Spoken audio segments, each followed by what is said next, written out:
Hello, today is June 3rd, 2012, and last night I was driving down the road, and as I often do when I'm driving from one place to another, I found myself thinking about different things, and the topic on my mind last night was the trip that is starting to unfold that I'm going to be taking here this summer and sharing with you via YouTube. And I thought to myself as I was driving along that I would do a little introductory video and just throw it up there and share some thoughts that are going through my mind as far as this trip that's coming up. And as I was driving down the road last night, I found myself thinking of all the reasons why I shouldn't be traveling this summer. And maybe I should preface that with saying that I've bought a ticket already, and I'm going to be leaving my home here in Santa Rosa, California on June 14th, which is a little under 2 weeks from now. And I'll travel to Cleveland, and I'll be in Cleveland from the 14th of June to the 26th of June, better part of about 10 days. And then from there I'm headed over to Europe, and I'll talk about that in just a moment. But anyway, as I was thinking about the trip and all the reasons I shouldn't go, one of the biggest reasons, and I was having a conversation with a friend earlier today, was you think a little bit more about your health as you get older. And last year I found out that I've got a fairly serious back problem. And quite honestly, a year ago, I had lost any hope that I would be able to take a trip like I'm going to be taking this summer. I actually thought that I was going to spend the rest of my life in a wheelchair a year ago about this time. But I've been pretty diligent in exercising and trying to lose a little bit of weight, and my back has no, I don't know whether the word is stabilized or not, but it's always there in the back of your mind, especially if you're traveling overseas and something happens to you. And then there were other considerations as well, as far as what's going on in the world right now. How stable is the world, and what's going on in the Middle East, and am I going to find myself over in, say, Poland or Hungary or something like that, and World War III starts unfolding. And anyway, so the reasons kept circulating through my mind as to why I shouldn't take the trip. And then I found myself falling back on something that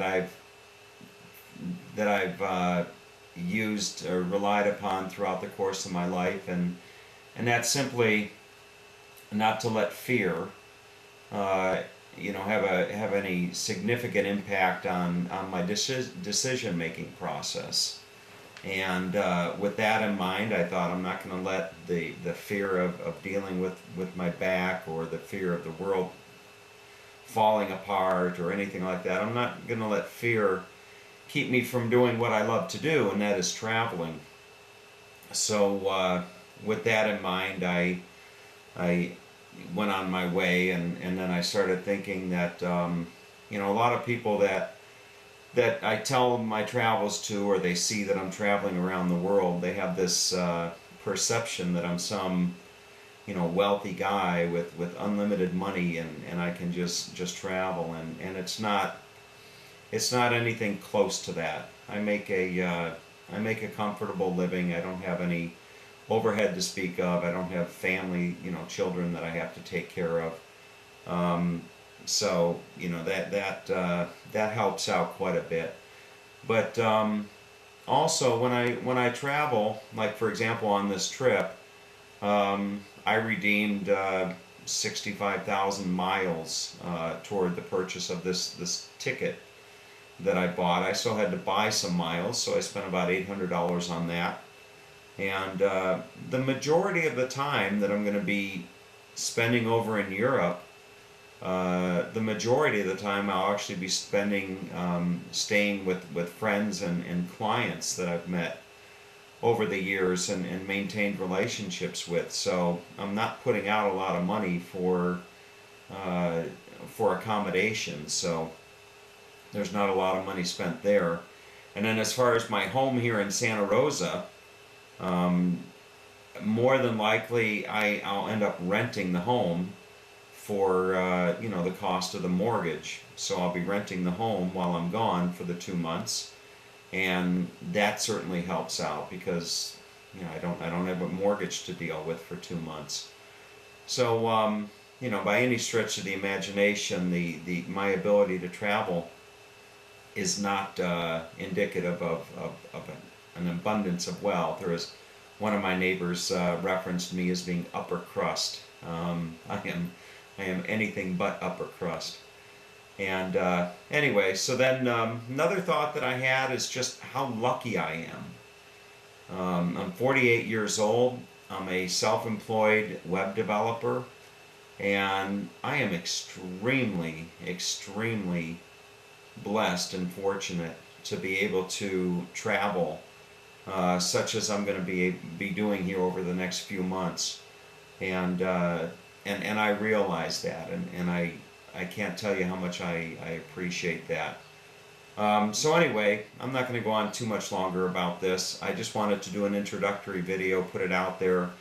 I know there are those of you out there that watch my videos, and to be quite honest with you, it kind of surprises me that people out there would find my videos interesting.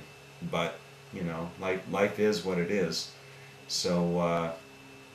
So anyway, as long as I know that there's people out there that enjoy watching the videos, then I don't mind putting them up there. I actually enjoy putting the videos up there more for my own what do you want to call it? Life documentation or something. It's interesting for me to be able to go back, years back and watch videos that I shot 2 or 3 years ago. So that's one of the main reasons that I do it. I just like to be able to chronicle my life. That's the word that I was looking for. Chronicle my life digitally. And we have the ability to do it. You have the ability to do it, just like I have the ability to do it. Some people tend to be more private or more shy than others.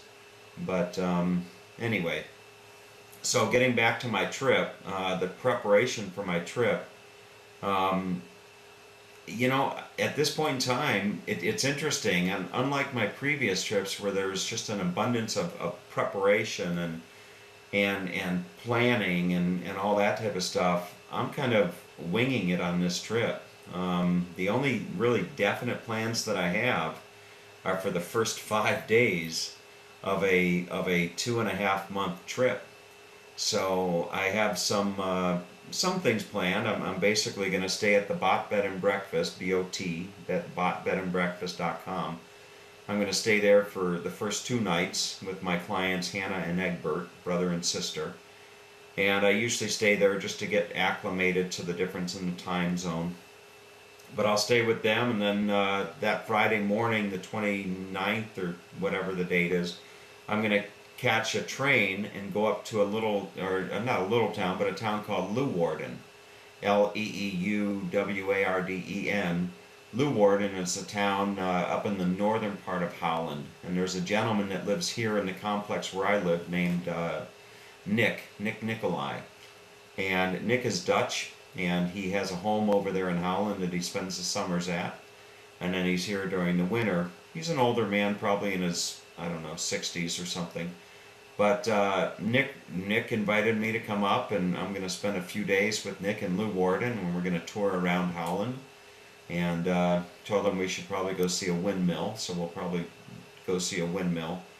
And then from there, I'm not sure what's going to happen. I was kicking around the idea of going down to Normandy and touring Normandy in the north of France. That's an area that I've never seen, and it would mean a lot to me to be able to stand on the beach where many of the men from my father's generation landed, and many sacrificed their lives, of course, for our freedoms today. But anyway, so I was thinking about going to Normandy. I'd like to stop in Bruges, which is a beautiful city in Belgium. And from there, I think I'm going to find my way down to Italy.